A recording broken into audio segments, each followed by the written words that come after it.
हाँ जी। देखिए, नमस्कार दोस्तों, क्या हाल चाल है? सबके बढ़िया। देखिए, आज जो टॉपिक हम शुरू करने वाले हैं वो है ट्रायल बैलेंस। हम डिस्कशन में ला चुके हैं। हम एक क्वेश्चन ऐसा कर चुके हैं जिसके अंदर हमने जनरली बनाया था, लेजर भी बनाया था और ट्रायल बैलेंस भी बनाया था। क्लियर है? नहीं है? आज हमारी जो प्रॉपरली पूरी बातें होंगी वो पूरी की पूरी किसके ऊपर होंगी? ट्रायल बैलेंस के ऊपर होंगी सारी बातें हमारी। किसके ऊपर होंगी मेरे बेटे जी? सारी बातें ट्रायल बैलेंस के ऊपर होने वाली हैं। ठीक है? अब जरा इधर देखना, एक्चुअल में ट्रायल बैलेंस होता क्या है? बेटा, ट्रायल बैलेंस जो होता है वो हमारी अर्थमेटिक एक्यूरेसी चेक करता है। क्या चेक करता है मेरे बच्चों? अर्थमेटिक एक्यूरेसी को। ये हमारी अर्थमेटिक एक्यूरेसी, ये हमारी अर्थमेटिक एक्यूरेसी को चेक करता है। अर्थमेटिक एक्यूरेसी का मतलब होता है कि हमें बताता है कि जितनी बार तुमने डेबिट किया है क्या तुमने उतनी बार क्रेडिट किया है, यानी कि क्या तुम्हारा डेबिट क्रेडिट बराबर आ रहा है। अगर तुम्हारा डेबिट क्रेडिट बराबर है तो तुम्हारे खाते में कोई गड़बड़ नहीं है, यानी कि ट्रायल बैलेंस ये बताने में बड़ी हेल्प करता है कि तुम्हारे खातों में गड़बड़ है या नहीं है। अगर डेबिट क्रेडिट मैच कर जाते हैं, अगर ये मैच कर जाते हैं तो तुम्हारे खातों में गड़बड़ नहीं है, और अगर ये मैच नहीं करते हैं तो इसका मतलब है कि तुम्हारे खातों में गड़बड़ है। क्लियर है? अगर ये मैच कर जाते हैं तो इसका मतलब ये है कि तुम्हारे खातों में गड़बड़ नहीं है, और अगर ये मैच नहीं करते हैं तो तुम्हारे खातों में कहीं ना कोई गड़बड़ है। ये नहीं बताएगा तुम्हें कि गड़बड़ कहाँ पर है, गड़बड़ ढूंढ के नहीं दिखाएगा, गड़बड़ ढूंढने का काम तुम्हारा है। ये तो सिर्फ तुम्हें हाँ या ना, यस और नो में जवाब देगा कि गड़बड़ है या नहीं है। क्लियर है? ये नहीं है? लेकिन फिर भी अगर मैं एक बात बोलूँ ना, ट्रायल बैलेंस के बेस पर, ट्रायल बैलेंस के बेस पर जो एरर होती है वो दो तरीके की होती है। एक, उर्दू, ट्रायल बैलेंस के बेस पर एरर दो तरीके की होती है। एक तो होती है तुम्हारी कौन सी? One sided error. एक होती है तुम्हारी कौन सी? One sided error. बात क्लियर हो गई? और एक होती है तुम्हारी कौन सी? Two sided error. एक होती है वन साइडेड एरर और एक होती है तुम्हारी कौन सी? Two sided error. क्लियर ही नहीं है? वन साइडेड और टू साइडेड एरर। अगर मैं एरर की बात करूं on the basis of trial balance ना, ट्रायल एरर दो तरीके के होते हैं, वन साइडेड और टू साइडेड। देखो, वन साइडेड में क्या लिख रहा हूं बेटा मैं? डेबिट और क्रेडिट, डेबिट और क्रेडिट ये लिखा होता है। और टू साइडेड में क्या लिखा होता है मेरे बेटा जी? Debit and credit, debit and credit. यानी कि आप समझ रहे हो, two sided one sided. One sided में क्या होता है? या तो गलती डेबिट की है या गलती क्रेडिट की है। डेबिट या क्रेडिट, बात क्लियर हो गई नहीं हो गई? या तो गलती डेबिट की है क्रेडिट की। टू साइडेड में क्या होता है? गलती डेबिट की भी है और गलती क्रेडिट की भी है। दोनों तरफ की गलती है। क्लियर ही नहीं है? इसे बोलते हैं टू साइडेड एरर। एक बात हमेशा याद रखना कि ट्रायल बैलेंस जो है ना, वो ये वाली गलतियां पकड़ता है हमेशा। क्लियर ही नहीं है? ये वाली गलती कभी नहीं पकड़ेगा मेरे बेटे। ट्रायल बैलेंस कभी भी ये वाली गलती पकड़ने वाला नहीं है, ये बात ध्यान में रखना। ठीक है ना? क्योंकि अगर तुम्हारा डेबिट या क्रेडिट में कुछ मामला ऊंचा या नीचा होगा तभी ट्रायल बैलेंस तुम्हारा बराबर नहीं आएगा डेबिट क्रेडिट में। क्लियर ही नहीं है? लेकिन अगर गलती डेबिट में भी है और वही गलती तुम्हारी क्रेडिट में भी है, इधर भी गलती है इधर भी गलती है, तो ट्रैवल्स पकड़ ही नहीं पाएगा। यानी कि डेबिट में भी गलती क्रेडिट में भी गलती है, ट्रैवल मैच करेगा। टू साइडेड एरर ट्रैवल्स कभी नहीं पकड़ता, लेकिन हाँ वन साइडेड पकड़ता है। क्योंकि टू साइडेड में ट्रैवल्स मैच कर जाता है क्योंकि गलती डेबिट क्रेडिट दोनों में होती है, और वन साइडेड में क्या होता है? गलती है तो डेबिट में होती है क्रेडिट में होती है, तो इसे ट्रैवल्स मैच नहीं करता है। क्लियर है ही नहीं है? तो ये एक बात मैं अगर बता के चलूं, एक बार समझ के चलना कि अगर तुम्हारा ट्रायल बैलेंस मैच कर रहा है, कई बार तुमसे ऐसे क्वेश्चन पूछे जाएंगे तो ध्यान से समझ लेना कि अगर तुम्हारा ट्रायल बैलेंस मैच कर रहा है तो इसका मतलब ये है कि तुम्हारे खातों में गड़बड़ नहीं है। कौन सी गड़बड़? सिर्फ वन साइडेड, क्योंकि ट्रायल बैलेंस वाली गलती पकड़ता है, वन साइडेड एरर नहीं है। लेकिन हाँ, अगर ट्रायल बैलेंस मैच कर रहा है फिर भी तुम्हारे खातों में गड़बड़ हो सकती है। वो कौन सी है? Two sided. क्लियर है? ये नहीं है? ट्रायल बैलेंस मैच ना होने के पीछे सिर्फ एक कारण है, क्या? One sided error. क्लियर ही नहीं है? अगर ट्रायल बैलेंस मैच कर रहा है यानी कि वन साइडेड एरर तो नहीं है, लेकिन टू साइडेड हो सकती है, क्योंकि टू साइडेड एरर कभी भी ट्रायल बैलेंस पकड़ता नहीं है। अब सवाल ये आता है कि ट्रायल बैलेंस को मतलब ट्रायल बैलेंस को बनाते कैसे हैं? तो एक तो आपको याद है कि पहले जर्नल बनाया था, फिर लेजर के अंदर लेजर अकाउंट में हमने पोस्टिंग कास्टिंग बैलेंसिंग करी थी, सीडी बीडी निकाला था, और जितनी बीडी वाली अमाउंट थी उन्हें ट्रायल बैलेंस के अंदर पुट करा था। बीडी अगर डेबिट में था तो अमाउंट डेबिट वाले कॉलम में जा रही थी, बीडी अगर क्रेडिट में आ रहा था तो अमाउंट बीडी बीडी क्रेडिट में आ रहा था तो अमाउंट क्रेडिट वाले कॉलम में जा रही थी। लेकिन मेरे बेटा अगर मैं ट्रायल बैलेंस की बात करूं तो ट्रायल बैलेंस को बनाने के हमारे पास मेथड जो होते हैं, जो हमारे पास मेथड है ट्रायल बैलेंस को बनाने के, वो हमारे पास 3 मेथड है मेरे बेटा। समझना मेरे बेटा जी, कितने मेथड है? 3 मेथड है ट्रायल बैलेंस को बनाने के। बेटा 1, बेटा 2 और बेटा 3, ये 3 मेथड है बेटा हमारे पास। क्लियर ही नहीं है? कितने मेथड है? 3। बेटा एक तो होता है तुम्हारा मेथड, पहला होता है बेटा जी तुम्हारे पास टोटल मेथड। कौन सा मेथड है बेटा जी? Total method. क्लियर है? टोटल मेथड, ये एक्चुअल में इस मेथड को तुम बोलते हो ग्रॉस मेथड। ये कौन सा मेथड कहलाता है? Gross method. नॉर्मली कंपनी में ये अप्लाई होता ही नहीं है। एक्चुअली ये मेथड जो होता है ना मेरे बेटे जी, अपने आप में एक इनकम्प्लीट मेथड है। कौन सा मेथड है मेरे बेटे? इनकम्प्लीट। जबकि एक होता है मेरे बेटे जी बैलेंस मेथड। कौन सा मेथड होता है बेटा जी? Balance method. क्लियर ही नहीं है? इस मेथड को तुम बोलते हो नेट, नेट मेथड। इसे नेट मेथड इसलिए बोला जाता है क्योंकि इसको फॉलो किया जाता है, और ये कंपनियों में ये कंप्लीट मेथड है, इसे कोई अडॉप्ट करते हैं कंपनियां। इवन जो लास्ट टाइम मैंने जनरल लेजर ट्रायल बैलेंस बनवाया था ना, तो मैंने बैलेंस मेथड का ही यूज करा था। बात क्लियर हो गई? और एक मेथड होता है मेरे बेटे जी total balance method. Total balance method यानी कि टोटल बैलेंस मेथड। क्लियर है? एक मेथड होता है तुम्हारा टोटल बैलेंस मेथड। क्लियर है? ये नहीं है? Total balance method. अब इसमें क्या होता है? ये टोटल बैलेंस यानी कि ये दोनों का कंबाइंड एक फॉर्मूला होता है। क्लियर है? मतलब दोनों मेथड मिला देते हैं। नॉर्मली ये भी फॉलो नहीं होता, ना ये फॉलो होता ना ये फॉलो होता। नॉर्मली बैलेंस मेथड ही फॉलो किया जाता है। मैं फिर भी थोड़ी सी तुम्हें सारी बातें बताता हुआ चलूंगा कि टोटल मेथड, बैलेंस मेथड और टोटल बैलेंस मेथड क्या होता है। क्लियर ही नहीं है? मैं फॉर्मेट सबके बनाना सिखा दूंगा तुम्हें। ठीक है? मैं ब्लैक पेन का यूज करो फॉर्मेट ड्रॉ करने के लिए। इधर देखना बेटा, मैं ना पहले यहाँ पर एक अकाउंट बना देता हूँ जिसका नाम है, सपोज मान लेते हैं, सपोज मान लेते हैं यहाँ पर अकाउंट ले लेते हैं राम। मैं एक राम अकाउंट लेके चल रहा हूँ अपने एग्जाम्पल में। ठीक है ना?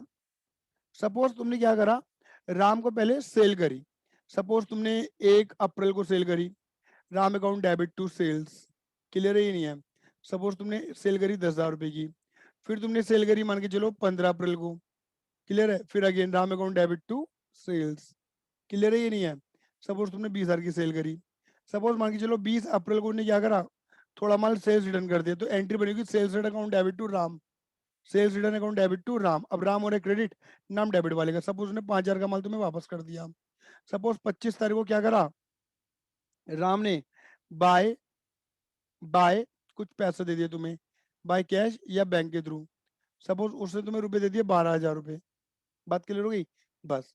अब क्या होगा, जब आएगा 30 अप्रैल मतलब मंथ का एंड आएगा, तो मैंने क्या बोला, बाय बैलेंस सीडी दोनों साइडों को इक्वल करते हैं। अब इधर का टोटल आ रहा था 30, उधर का आ रहा है 17, तो 30 में से 17,000 लेस करोगे तो तुम्हारा सीडी निकल कर आ रहा था 13,000 रुपये।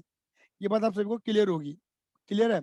इनको मैं सिखा चुका हूँ। फिर यहाँ पे तुम क्या करोगे, टोटल टोटल लो जी। क्लियर है? मैं यहाँ टोटल की अमाउंट भी फिल कर देता हूँ आपके लिए। यहाँ पे टोटल कितना आ जाएगा आपका, 30 और 30 लो जी ये। और फिर तुम यहाँ पे क्या कर दोगे, 1 मई को तुम्हारा यहाँ आ जाएगा टू बैलेंस बीडी। मैं खाली एक ही अकाउंट को बेस लेके बता रहा हूँ, ऐसे कई सारे अकाउंट बन जाते हैं, आपको पता ही है ये वाली बात। बात क्लियर हो गई? मैं सिर्फ एक अकाउंट को लेके बताऊंगा कि ट्रायल बैलेंस के अंदर कौन सी अमाउंट डालोगी। तो सबसे पहले मैं अगेन ब्लैक पेन ले लेता हूँ। सबसे पहले मैं टोटल मेथड की बात करूंगा आपसे। किसकी बात करूंगा मेरे बेटा जी? टोटल मेथड की बात करूंगा। क्लियर है? ही नहीं है? अब टोटल मेथड के अंदर अगर मैं बात करूं तो इधर देखना मेरे बेटा जी, बात क्या करूंगा टोटल मेथड के अंदर आपसे। देखो टोटल मेथड का जो फॉर्मूला होता है ना, वो जो फॉर्मेट होता है वो ये होता है, trial balance as on. Clear है? यहाँ लिखते हैं सीरियल नंबर, फॉर्मेट पूरा ड्रॉ करके दिखा रहा हूँ। यहाँ लिखते हैं नेम ऑफ लेजर अकाउंट्स। यहाँ आपका आता है LF, और यहाँ आता है total debit total credit. Total debit total credit. Clear है? अब यहाँ पे जितने भी अकाउंट तुमने बनाए होंगे, जैसे मैंने यहाँ पे राम का अकाउंट बना के दिखाया था, ऐसा आपको पता है 10 20 50 100 1000 कितने भी अकाउंट हो सकते हैं। लेकिन फिलहाल हमने क्या माना है, खाली राम को आधार लेके चल रहे हैं। क्लियर ही नहीं है? तो इधर देखो, यहाँ पर क्या लिखोगे, जितने भी अकाउंट है, जैसे मैंने राम लिखना है, राम अकाउंट। अब इनका टोटल लिखना है। अब टोटल क्या था, टोटल देखो तुम्हारे डेबिट का टोटल कितना आया था, टोटल डेबिट का आया था 30 और क्रेडिट का खाली सीडी वाली अमाउंट में देख लेना, खाली टोटल कितना निकाला था टोटल, ये मत देखना इक्वल हो रहा है 30 30, टोटल कितना था सीडी से पहले, एक का 20 एक का 17। तो क्या होगा, डेबिट में डेबिट वाला टोटल भर दो, क्रेडिट में क्रेडिट वाला टोटल भर दो 17। एक्ट और जबकि पता क्या है, जो मेन अमाउंट होती है ना, जो हमारे खातों में यूज होती है, वो 13,000 का यूज होता है, ना तो 20,000 यूज होता, ना 17,000 यूज होता। जो बैलेंस बचता है ना, उससे आगे कैरी फॉरवर्ड किया जाता है, उसका आगे फर्दर यूज आता है। 20 का और 17 का आगे कोई यूज आता नहीं है, इसलिए इसे हम इनकम्प्लीट मेथड कहते थे कि भैया ये इनकम्प्लीट है, क्योंकि ये फिगर ही इनकम्प्लीट लिख रहा है, टोटल अमाउंट लिख रहा है, जबकि जो मेन यूज है वो बैलेंस का यूज है। इसलिए कंप्लीट मेथड कहलाता है तुम्हारा बैलेंस मेथड। अब उसमें क्या है जो मैंने सिखा दिया तुम्हें, बैलेंस मेथड। एक और बार बता। अच्छा एक मिनट को बेटा, एक्चुअल में क्या है इधर देखो, मैंने ये बोला टोटल मेथड में क्या फॉर्मेट क्या होता है, देखो बिल्कुल वही है, serial number, name of ledger account या name of account, LF ledger folio, total debit total credit. LF के पीछे लॉजिक वही है जिसकी वीडियो मैंने अभी आपको पिछली क्लास में बना के दी थी, क्लियर है, जो सिखाया था मैंने आपको, बिल्कुल सेम लॉजिक है, कोई बहुत बड़ी बात नहीं है। इसमें क्या होता है मेरे बेटे जी, यार तुम डेबिट का टोटल और क्रेडिट का टोटल फिल करते हो। अब तुमने बताओ तुम्हारे डेबिट का टोटल कितना आ रहा था जब तुम कास्टिंग कर रहे थे, टोटल कर रहे थे 30 आ रहा था, और यहाँ पे क्रेडिट का कितना आ रहा था 17,000 आ रहा था, ऐसे था या नहीं था, तभी तो 13,000 निकला था। खाली टोटल कितना आ रहा था डेबिट का और क्रेडिट का अलग अलग, तो वो अमाउंट हम यहाँ पे फिल करते थे, 20 और 17, सॉरी वो 30 है ना, ये अमाउंट बेटा मैंने गलती दी, गलती से 30 है, 30 में 17 जाएंगे तभी तो आएगा 13। बात क्लियर हो गई, सिर्फ टोटल अमाउंट फिल कर देते हैं। अब जबकि टेक्निकली होता क्या है, ना तो डेबिट टोटल 30,000 की अमाउंट का यूज आता आगे, ना 17,000 की अमाउंट का यूज आता आगे, यूज जो होता है वो होता है 13,000 का यूज, यानी कि जिनके बीच का डिफरेंस था, सीडीबीडी का जो यूज होता है बेसिकली। तो वो क्या होता है, जब यूज उसका होना होता है ना, तो उसे कंप्लीट अमाउंट कहते हैं। अब यहाँ पर इसे इनकम्प्लीट ही इसलिए बोला गया है क्योंकि यहाँ पर इनकम्प्लीट अमाउंट लिखी जा रही है, टोटल लिखा जा रहा है खाली, इनकी जो जो अमाउंट यूज होने वाली है उसे नहीं लिखा जा रहा, इसे हम इसे इनकम्प्लीट मेथड कहते हैं। अब बैलेंस मेथड में क्या होता है, देखो बैलेंस ये मैं आपको सिखा चुका हूँ, इसमें भी फॉर्मेट देखो बिल्कुल वैसे ही बनता है, ट्रायल बैलेंस एज ऑन, और देखो देखो serial number, name of ledger account, LF. अब देखो यहाँ लिखूंगा डेबिट, मैं लिख रहा था टोटल, देखो यहाँ थोड़ा ऊपर कर देता हूँ, यहाँ देखो मैं क्या लिख रहा था, टोटल डेबिट टोटल क्रेडिट, या लिखूँ डेबिट बैलेंस क्रेडिट बैलेंस। यहाँ पे बैलेंस लिखा जाएगा, टोटल नहीं बैलेंस। और बैलेंस कहाँ रहा था, बैलेंस यानी कि बीडी, बीडी कहाँ रहा है डेबिट में 13,000 रुपये, तो क्या होगा यहाँ डेबिट में लिख देंगे, यहाँ लिख देंगे राम अकाउंट और डेबिट में मतलब डिफरेंस 13,000 रुपये, यह कंप्लीट अमाउंट लिखी जाती है। और तीसरा जो मेथड है वो कौन सा होता है बेटा जी आपका, टोटल बैलेंस मेथड, टोटल, इसका फॉर्मेट थोड़ा बड़ा होता है, टोटल बैलेंस मेथड। अब इसमें का फॉर्मेट थोड़ा बड़ा इसलिए होता है, कई कंपनी इसको फॉलो कर लेती है, हालांकि इसका कोई यूज नहीं है, मेनली यूज तो बैलेंस मेथड का ही होता है। इसका फॉर्मेट थोड़ा बड़ा इसलिए होता है, देखो क्या, या इसमें दोनों जुड़ जाते हैं, कई बच्चों ने दिमाग लगा भी लिया होगा कि क्या जुड़ता होगा, ऐसे जुड़ता होगा, ट्रायल बैलेंस एज ऑन, और एक तरफ लिख देते मेरे बेटे जी कि हम सीरियल नंबर, दूसरी तरफ आपका name of ledger account, LF, total debit total credit, debit balance credit balance. बात क्लियर हो गई, यानी कि अब इसमें क्या हुआ, दोनों कॉलम टोटल वाले और बैलेंस वाले दोनों जुड़ गए। अब अगर मैं बात करूंगा यहाँ पे अमाउंट कैसे फिल करोगे, तो यहाँ पर तुम क्या लिख दोगे, राम्स अकाउंट, पहले तुम टोटल लिख दो, भैया डेबिट का टोटल आ रहा था 20 लिख रहा हूँ मैं दोबारा से, डेबिट का टोटल आ रहा था 30, इसका टोटल आ रहा था 17, और बैलेंस कितना निकल गया डेबिट का, और अगर क्रेडिट का निकलता है तो क्रेडिट में लिख देते, बात खत्म। इसमें दोनों मेथड जुड़ गए, बट ये अननेसेसरी बातें हैं, मेनली यूज इसी का ही होता है, तो इससे बड़ी बड़ी कंपनियां बैलेंस मेथड यूज करती हैं। इवन सॉफ्टवेयर के अंदर भी बैलेंस मेथड ही बने हुए हैं, जैसे टैली वगैरह के अंदर भी बैलेंस ही नजर आता है। क्लियर है? अब सवाल तुम्हारे मन में एक और आता है कि भैया हमें पहले जर्नल, फिर लेजर, फिर ट्रायल बैलेंस, ये पूरा एक फॉर्मेट ड्रॉ करके फिर करना पड़ेगा ट्रायल बैलेंस? नहीं बेटा, देखो ट्रायल बैलेंस का आपको इंडिपेंडेंट क्वेश्चन अलग से आ सकता है। क्लियर है? आपको क्या होगा, ये जो बैलेंस बीडी वाली अमाउंट होनी है, बैलेंस बीडी वाली अमाउंट, इसे नॉर्मली हम बैलेंसेस कहते हैं। क्लियर है? ये नहीं है, इसे बैलेंसेस कहते हैं। ये आपको ऑलरेडी गिवन होंगे, ये आपको गिवन होंगे। आपको तो क्या करना है, इन्हें प्लेस करना होगा। क्या करना होगा मेरे बेटे जी? प्लेस। अब या तो ये प्लेस डेबिट में होंगे, क्रेडिट में होंगे। तो भैया हमें कैसे पता चलेगा? भैया आप हमें ये तो बताओ, हमें कैसे पता चलेगा कि डेबिट में प्लेस होंगे, क्रेडिट में प्लेस होंगे? तो उसके लिए ना हमेशा याद रखो, प्लेस करने के लिए अगर तुम्हें प्लेस करना सीखना है, ऑलवेज रिमेंबर मॉडर्न अप्रोच। आपको मॉडर्न अप्रोच दिमाग में रखनी है। कौन सी अप्रोच? मॉडर्न अप्रोच दिमाग में रखनी है। भैया मॉडर्न अप्रोच क्या थी, याद है आपको? मैंने बताया था एसेट्स, 5 बातें बोली थी। Assets, liability, assets, liability, capital, income, income की जगह रेवेन्यू भी लिख सकते हो, और एक्सपेंस। याद आ रहा है? अब देखो, एसेट्स क्या होती हैं? डेबिट। और एक्सपेंस क्या होते हैं? डेबिट।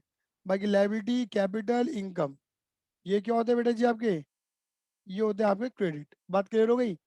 मतलब एक बात समझ के चलना कि LIC क्रेडिट होता है, बाकी दोनों डेबिट होते हैं। LIC, LIC, ठीक है?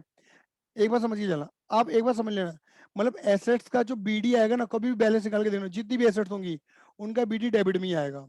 लायबिलिटी, कैपिटल, इनकम का जो बीडी आएगा वो हमेशा क्रेडिट में ही आएगा, देख लेना। और एक्सपेंस का बीडी हमेशा डेबिट में आएगा, जितने भी खर्चे होंगे, ये चेक कर लेना। इससे तुम्हें क्या करना होगा, तुम्हें बहुत सारी एसेट्स, लायबिलिटी, कैपिटल, बहुत सारी इनकम और बहुत सारे खर्चे तुम्हें दे रखे होंगे। तुम्हें दो चीजें दिमाग में रखनी है जब भी आप ट्रायल बेस बनाओगे। आपको ट्रायल बेस का क्वेश्चन बकायदा अलग से दिया जाएगा। आपको जर्नल, लेजर, ट्रायल बेस में भी अलग एक ही क्वेश्चन बनाने के लिए ना आए। आपको बहुत सारी asset, liability, capital, income, expense दे देंगे, और उनकी बीडी वाली अमाउंट, इनकी बैलेंसेस गिवन होंगे। आपको सिर्फ पहले ये आइडेंटिफाई करना है कि ये एसेट है, ये लायबिलिटी है, ये कैपिटल है, इनकम एक्सपेंस है। जैसे लिखा होगा कार अकाउंट। अब कार क्या होती है? बिजनेस में यूज होती है, लंबे समय के लिए यूज होती है, एसेट हो गई। बैंक लोन, ये लो लायबिलिटी हो गया, है ना? ऑनर्स इक्विटी या honours capital, that is capital हो गई। तो अगर आपने ये आइडेंटिफाई कर लिया ना कि ये फलाना एसेट है, फलाना लायबिलिटी है, फलाना कैपिटल है, फलाना इनकम है ना? ये, या फिर फलाना एक्सपेंसेस वगैरह है। क्लियर है नहीं? तो अगर आपने एक बार ही आइडेंटिफाई कर लिया, अगर आपने एक बार आइडेंटिफाई कर लिया, उसके अकॉर्डिंग आपको पता लग जाएगा कि एसेट है तो डेबिट में डाल दो, लायबिलिटी, कैपिटल, इनकम है तो क्रेडिट में डाल दो, और एक्सपेंस है डेबिट में। आइडेंटिफाई करते चलो, asset, liability, capital, income, expense, और डेबिट क्रेडिट आपको पता ही है, उसके अकॉर्डिंग अमाउंट को प्लेस करते चलो। बस बात खत्म। इतनी सी बात पहले दिमाग में डाल लो, ये बात आपको क्लियर हो गई होगी। अब देखो इधर देखना जरा। अब देखो बेटा, यहाँ पे स्पेस बचा नहीं, मैं यहाँ पे करके दिखा रहा हूँ। यहाँ पे हो जाएगा, चलो मैं नीचे कर देता हूँ, हो जाएगा नहीं होगा कोई बात नहीं। अब इधर देखो बेटा जी, जैसे मैंने बोला कि जब आप ट्रायल बैलेंस बनाओगे, जब आप ट्रायल बैलेंस बनाओगे, यहाँ लिखोगे एज ऑन, यहाँ लिखोगे सीरियल नंबर, यहाँ लिखोगे ledger account, name of ledger accounts. Clear है? ये नहीं है? यहाँ लिख दोगे आप LF, और यहाँ लिख दोगे आप डेबिट बैलेंस, और यहाँ लिख दोगे आप क्रेडिट बैलेंस। बात क्लियर हो गई? ठीक है? और फिर मैंने क्या बोला? मैंने फिर ये बोला कि जो भी जितने भी आपको एसेट्स मिलती हैं, आइडेंटिफाई करो ये एसेट है, एसेट हमेशा डेबिट में आती हैं। जितनी भी आपको लायबिलिटी मिलती है, आइडेंटिफाई करो ये लायबिलिटी है, लायबिलिटी का बैलेंस बीडी हमेशा क्रेडिट में आएगा। अगर कैपिटल दे रखी है, कितने ही मालिक हो, एक हो, दो हो, तीन हो, कैपिटल हमेशा क्रेडिट होती है। अगर कोई जितनी भी इनकम दे रखी होंगी, इनकम का बीडी हमेशा क्रेडिट में होता है। और जितने भी खर्चे दे रखे होंगे बेटा, उन्हें क्या कर दोगे आप? डेबिट में डाल दोगे। और एंड में क्या चेक करोगे?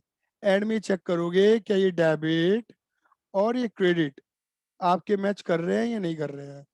बस आई में ये चेक करोगे कि आपके डेबिट और क्रेडिट आपस में मैच कर रहे हैं या नहीं कर रहे हैं। इतनी सी बात है। क्लियर है? ये नहीं है? अब अगर ये मैच कर रहे हैं, अगर ये मैच कर रहे हैं, अगर ये मैच कर रहे हैं, क्लियर है, तो भैया तुम्हारे खाते में गड़बड़ नहीं है। कौन सी? One sided. टू साइडेड हो सकती है क्योंकि ट्राइबल टू साइडेड नहीं पकड़ता। लेकिन लेकिन लेकिन लेकिन लेकिन सपोज मान के चलो, सपोज आपने डेबिट का टोटल लगाया, डेबिट का टोटल आ रहा है 1 लाख और क्रेडिट का टोटल आ रहा है 1,10। अब अगर आप देखोगे तो तुम्हारा ट्रायल बैलेंस मैच नहीं कर रहा। अब ट्रायल बैलेंस मैच नहीं कर रहा, इसका मतलब तुम्हारे खातों में गड़बड़ है। लेकिन अब ध्यान से समझना, जो ट्रायल बैलेंस मैच नहीं करता, मेरे शब्दों को समझना, जो ट्रायल बैलेंस मैच नहीं करता, ऐसे ट्रायल बैलेंस को जबरदस्ती मैच करवाते। दोबारा बोलो, जो ट्रायल बैलेंस मैच नहीं करता, ऐसे ट्रायल बैलेंस को जबरदस्ती मैच करवाते हैं। कैसे मैच करवाएंगे, इधर देखो, यहाँ 1,10 है या 1 लाख है। अगर मैं यहाँ पर कितना लिख दूं, 10 लिख दूं, तो यहाँ पे कितना हो जाएगा, 1,10, और यहाँ पे भी कितना हो जाएगा बेटा जी, 1,10। बोलो हाँ या ना। तो दोबारा बोलेंगे, जो ट्रायल बैलेंस मैच नहीं करता, उन ट्रायल बैलेंस को जबरदस्ती मैच करवाते हैं by opening suspense account, by opening suspense account. बात क्लियर हो गई नहीं हो गई? अभी सस्पेंस अकाउंट क्या है, ये बात समझना। सस्पेंस अकाउंट को कोई पूछे कि सस्पेंस अकाउंट क्या होता है, इसे रीड कैसे करते हैं, तो कह देना suspense account is a indicator of, is a indicator of error. Which type of error, one sided error. मतलब ये इंडिकेटर है किसका, वन साइडेड एरर का।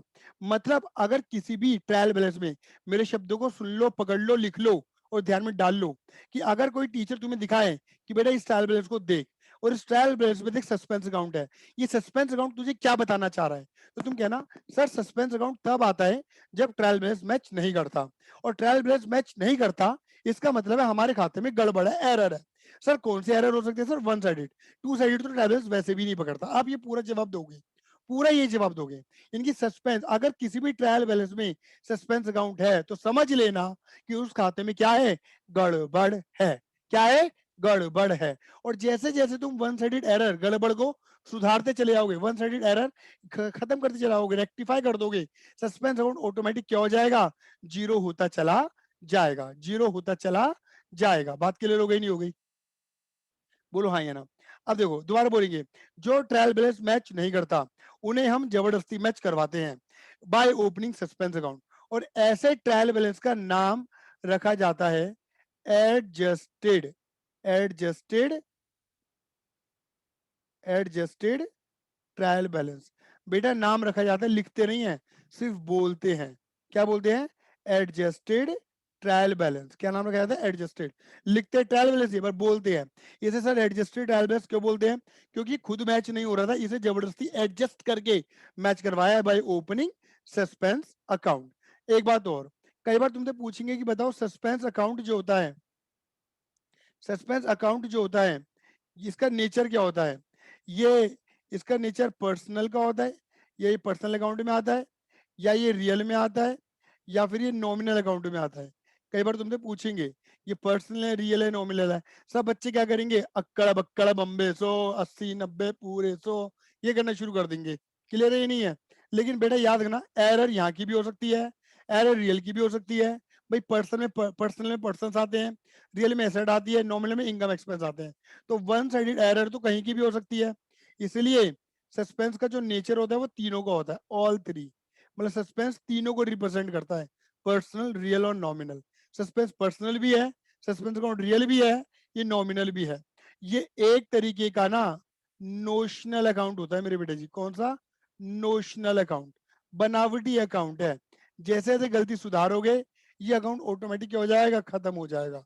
ना ये हमारी ना तो ये हमारी एसेट है, सस्पेंस अकाउंट क्या है, ना तो ये हमारी एसेट है, ना ये हमारी लाइबिलिटी है, ना ये हमारी इनकम है, ना ये हमारी एक्सपेंस है, ना ये हमारा कैपिटल है। ना एसेट, लाइबिलिटी, इनकम, कैपिटल कुछ भी नहीं है। ये सिर्फ एरर को इंडिकेट करता है, और एरर कहीं की भी हो सकती है, पर्सनल, रियल और नॉमिनल की। बात क्लियर हो गई नहीं हो गई? ये था मेरे बेटा कंप्लीट पूरा लेक्चर अबाउट ट्रायल बैलेंस, कि ट्रायल बैलेंस क्या होता है, क्या बताता है, कितने तरीके से इसके मेथड होते हैं, हर मेथड की क्या खासियत है। क्लियर है ये नहीं है? इसके बेस पे कितनी एरर होती है, कौन सी एरर ये पकड़ता है, ट्रायल बैलेंस का डायरेक्ट क्वेश्चन आएगा तो तुम्हें कैसे सोल्व करना है, एडजस्टेड ट्रायल बैलेंस क्या होती है, जब ट्रायल बैलेंस मैच नहीं करता तो तुम उसे कैसे मैच करवाते हो। ये सारी बातें, ये सारी बातें ट्रायल बैलेंस के अंदर होती हैं। बात क्लियर हो गई नहीं हो गई? ये है मेरे बेटा complete lecture about trial balance. Hopes आप सभी को क्लियर हो गया होगा। फिर भी कोई दिक्कत परेशानी है तो 9953 ये नंबर सेव कर लो और पूछ लेना कुछ दिक्कत हो तो। क्लियर है? बता दूंगा।